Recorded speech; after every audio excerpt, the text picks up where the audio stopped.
The Deputy State Security Minister, Zizi Kodwa, earlier on in the day, claiming that the deadly looting in South Africa is well coordinated.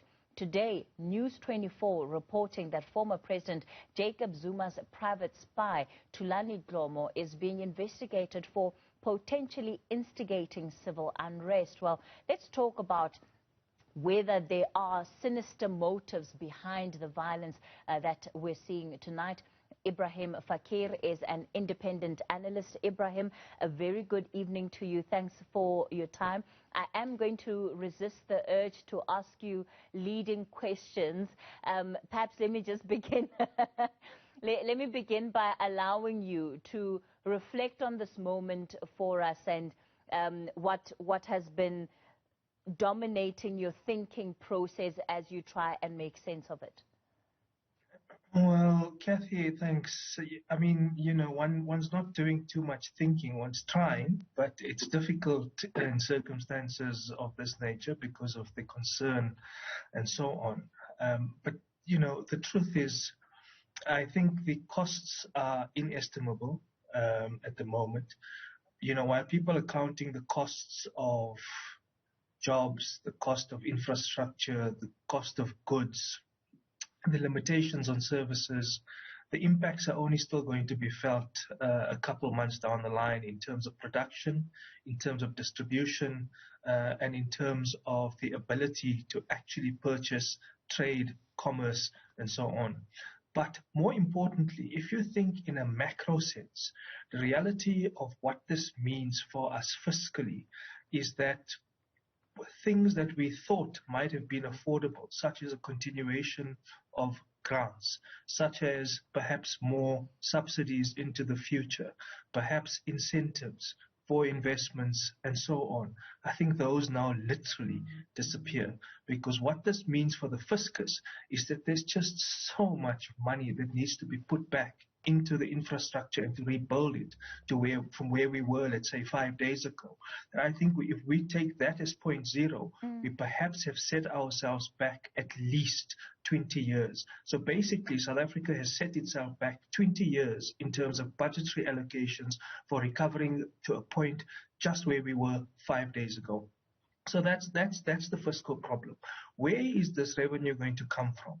It's almost impossible to now tax those who are working, compound this with the problems of COVID, compound this with the job losses which have come with the success of lockdowns, and then you add and compound those costs. So taxation is not a reality. What may be a reality is increased borrowing, but we know that we already have been downgraded by the ratings agencies and so on. So where does this revenue, the revenue side looks incredibly bleak. So any recovery process is going to require extremely creative thinking. We're going to have to think completely out of the box. The private sector, those who've been accumulating hyper profits, are going to have to come to the party to kind of cross-subsidize entry-level jobs, to engage in market expansion, new product development, innovation.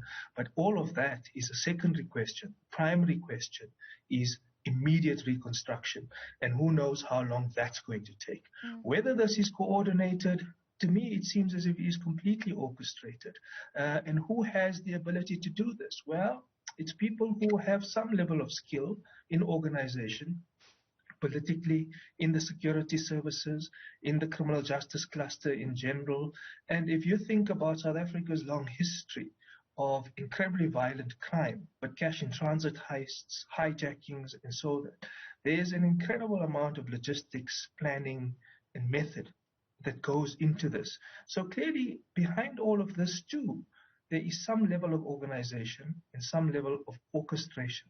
And you might have heard some briefings from the NPA and some of the deputy ministers and some ministers suggesting that they've got behind from some of the intermediary ringleaders names and information of those who they said paid them to pay others to do certain things. Whether this can be checked out and verified, you know, I don't know. I can't pronounce on that because I don't know. But it does seem to me discernible that what is going on is this kind of orchestrated method behind the madness.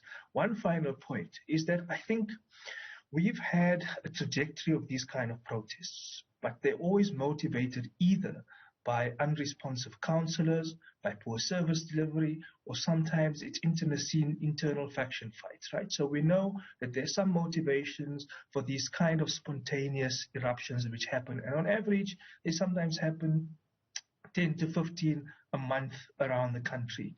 This is orchestrated on a completely different scale.